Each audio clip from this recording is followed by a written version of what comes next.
ASM news पर मैं अनिल मिश्रा आपका हार्दिक स्वागत करता हूं। हमारे चैनल पर नए हैं तो चैनल को करें सब्सक्राइब और जुड़ें हमारे साथ में। नया आयोग अस्तित्व में आने वाला है। नए आयोग के जरिए ही आपके 72,825 के प्रकरण पर काउंसलिंग भी कराई जानी है, क्योंकि आप अच्छी तरीके से जानते हैं कि सभी परीक्षा नियामक प्राधिकारी कार्यालय हो, चाहे उच्चतर शिक्षा सेवा आयोग हो या आपका क्या कहते हैं माध्यमिक शिक्षा सेवा चयन बोर्ड हो, इन सभी को मिलाकर के एक नया आयोग गठित किया गया है।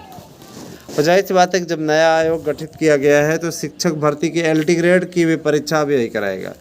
तो पूरी तरीके से अगर देखा जाए तो नया आयोग ही। और सबसे बड़ी चीज़ मज़े की बात यह है कि कल कुछ लोग 72,825 पे रोक लगवाने के लिए गए हुए थे। मैं हस्र बताऊंगा, बड़ा मज़ा आएगा आप लोगों को। 72,825 का प्रकरण मैं बताऊंगा, थोड़ा सा धैर्य रखिए।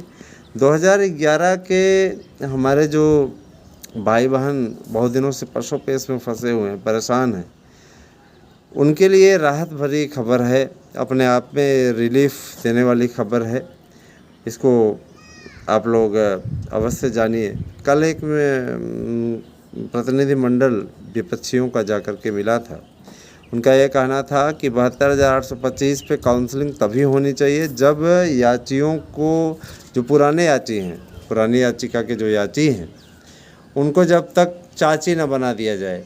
मतलब ये कि कुल मिलाकर के वो ये चाहते थे कि पहले नियुक्ति हो तो 4 फरवरी वालों की हो, 24 फरवरी वालों की हो, 5 मार्च वालों की बाद में उसके हो। जब इन सब की भर्ती हो जाए तो उसके बाद 72,825 के नए विज्ञापन में काउंसलिंग कराई जाए। इनके मन में कितनी कुंठा भरी हुई है नए विज्ञापन को लेकर के, वो आपसे छिपी नहीं है। लेकिन मुझे इस बात की बेहद प्रसन्नता है कि इनको जो फटकार लगी सीधे तौर पे कि यार कैसे इंसान हो, जाहिल इंसान हो क्या, कैसा जाहिलपना है भाई, हैं? जब आपको नौकरी मिल रही है तो आप नौकरी को हटा करके 72,825 के प्रकरण में उनको इस बात का डर है, चूँकि उन्हें सूचना है कि 25,000 से 26,000 की काउंसलिंग मात्र होगी। उनको ये लगता है हमारा ना एकेडमिक सही है, ना हमारा टेट सही है, तो हम क्या करें। तो हमने इसके लिए भी विकल्प बनाया हुआ है। उन्होंने ये भी कहा कि देखिए इसका सर्वोत्तम विकल्प है आप किसी याचिका में याची बन जाओ जो नई याचिका पढ़ रही हो एथेंटिक व्यक्ति के द्वारा। अब आपको अगर विश्वास है तो एथेंटिक व्यक्ति आप हमें मानते हैं प्रामाणिक रूप से। आपके बीच में मैं विगत 3 वर्षों से निरंतर आपके बीच में हूँ, है ना, और निश्चित रूप से आप लोगों के मार्गदर्शन में मैंने कभी कोई कमी नहीं छोड़ी है। आपको सही मार्गदर्शन, सही सुझाव हमने दिया है। तो आपके लिए इसीलिए हम जो ये आपका प्रकरण है, नोट्स भी आपको अवेलेबल करा रहे हैं, प्लस हम याची भी बनाते रहे हैं। तो दोनों ही प्लस पॉइंट आपके साथ में हैं। आप चाहें तो इसका सदुपयोग कर सकते हैं। दोस्तों, हर एक व्यक्ति की आकांक्षा होती है कि वो सरकारी नौकरी पाए, है ना।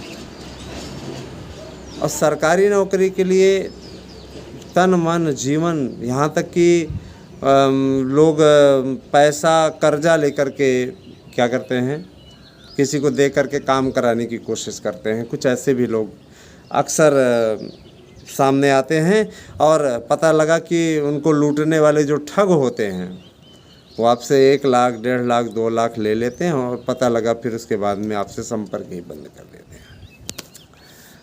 ऐसे लोग वास्तव में आपको बरगलाने का काम कर रहे हैं और आप मूर्ख बन रहे हो, समझ रहे ना। तो सबसे उत्तम ये उपाय है, पहली बात तो देखिए, इकट्ठा किसी को इस प्रकार से पैसा देना ही नहीं चाहिए। आप अच्छे तरीके से जानते हैं, अगर मान लीजिए ये भी एक बिजनेस है, मान लीजिए अगले एक व्यक्ति ने हर एक से करके कितना ले लिया, किसी से 1 ले लिया, किसी से 50 ले लिया। मान लीजिए इसने ऐसे हम कर रहे हैं 20 ही कैंडिडेट से 50,000 ले लिए, है ना। तो 1 लाख अगर देखा जाए तो 20 लाख आपका हो गया सीधे तौर पे, है ना। अगर 5 दूनी 10, 10 लाख रुपए सीधे सीधे उनका कैश हो गया। अब इस 10 लाख को ले जाकर के उसने फिक्स डिपॉजिट में डाल दिया 5 साल के लिए, 5 साल आपको लटका दिया, ठीक है। 5 साल में उसका फिक्स डिपॉजिट में क्लियर हो गया। उसके बाद धीरे धीरे करके एक एक सक्सेस दे रहे हैं। ऐसे लोग धंधा कर रहे हैं और उनके चक्करों में जो हमारे ऐसे भाई बहन हैं जो मेहनत की कमाई कमा रहे हैं, जिसके परिवार वाले मेहनत करके एकत्र कर रहे हैं, ऐसे लोगों के झांसे में पड़ जाते हैं और अपना धन और अपना समय, अपना जीवन बर्बाद कर लेते हैं। समझ रहे हैं ना। और एक चीज़ और, ऐसे लोगों के खिलाफ़ लोग पुलिस में भी जाने से डरते हैं।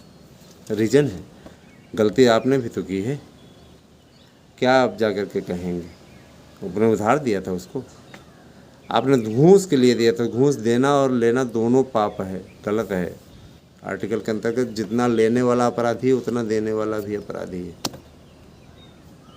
ठीक है। अब ये अगर वो आपके पर्चे में आता है, ऐसा कोई व्यक्ति लिया, तो आप किसी और एंगल पे भी उसको फंसा सकते हैं। लेकिन ऐसी स्थिति में कि हमने काम कराने के लिए दिया हुआ था, आप उल्टा न पजाएंगे। इससे अच्छा ये है कि ऐसे लोगों से सावधान रहिए। अपनी गर्दन क्यों जाके फंसाते हो यार? आप लोगों के लिए उत्तर प्रदेश की सरकार हो, चाहे आपके केंद्र की सरकार हो, भर्तियों में कोई कसर नहीं छोड़ रही है। जो भाई बहन ओवर एज होने की स्थिति में, उनके लिए आयु सीमा में भी छूट मिलने वाली है, ठीक है। तो इतनी सारी चीज़ें हो रही हैं, तो आपको परेशान होने की आवश्यकता नहीं है मेरे विचार से। और जो भी भ्रष्टाचारी हैं उन पर भी कड़ा कदम उठाया जा रहा है। अभी देखिए, कल एक मंत्री गिरफ्तार हुआ तमिलनाडु का। इन लोगों ने लूट करके भर लिया है पूरा। इन सब पे ईडी की कार्रवाई हो रही है। और जब इन्हें ये लगता है कि ये पकड़े गए हैं तो इनकी तबीयत ख़राब हो जाती है। बर्दाश्त नाम की चीज़ नहीं है। ईडी रेड डाल रही है, तकिए में पैसा मिल रहा है, टॉयलेट में पैसा मिल रहा है। अरे यार, कितना सोना, कितना पैसा छिपा करके रखे हुए हो।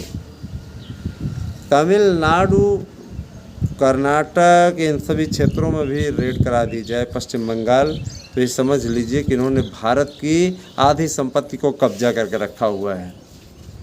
साउथ की ये स्थिति, इसीलिए साउथ में वो लोग राष्ट्रवादी पार्टी को, भारतीय जनता पार्टी को नहीं चाहते हैं। इसके पीछे सबसे बड़ा रीज़न है। बहरहाल में राजनीति नहीं बता रहे हैं, आपको बता रहे हैं कि ये इसीलिए वहाँ पे ना कांग्रेस को चाहते हैं ना भाजपा को चाहते हैं। क्षेत्रीय दलों को चुने रहते हैं ताकि क्षेत्रीय दल वहाँ पे लूटे, चाहे वो जो भी पार्टियाँ हों। क्षेत्रीय दल समाज के लिए घातक हैं, इसमें कोई दो राय नहीं। क्षेत्रीय दल समाज के लिए घातक हैं। ये जातिवाद की राजनीति करते हैं, धर्म की राजनीति करते हैं, है ना। ये देश को, प्रदेश को टुकड़ों में विभाजित करने की राजनीति करते हैं, इसमें कोई दो राय नहीं। दोस्तों, मैं इतना ज़रूर कहना चाहूँगा कि एलटी के अब बिहार का इसीलिए विकास नहीं हो पाया क्योंकि वहाँ पे क्षेत्रीय दलों की सत्ता निरंतर बनी हुई, कभी गठबंधन से, कभी जातिवाद में फंस करके पब्लिक परेशान रहती है। इन्हीं चक्करों के चलते कुछ हो नहीं पा रहा है, ठीक है। तो ये सारी चीज़ें हैं दोस्तों, बहुत बड़ी अपडेट थी आपकी।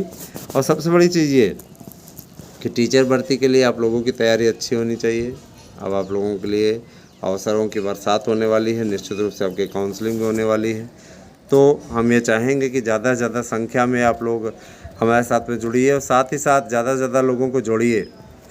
आप लोगों के 72,825 की प्रक्रिया जो सूचना मिल रही है, आप लोग अभी प्रोसेसिंग में है। फार्मों की फिल्टरिंग का कार्य कंप्लीट हो चुका है। और इस समय ये एक निविदा होती है, निविदा इत्यादि होती है, जो टेंडर दिए जाते हैं विज्ञप्ति इत्यादि प्रकाशित करने के। काउंसलिंग के लिए कैसा शेड्यूल अपनाया जाए, ये सारी चीज़ भी देखी जा रही है। सीधी मेरिट पे प्रस्ताव रखा गया है।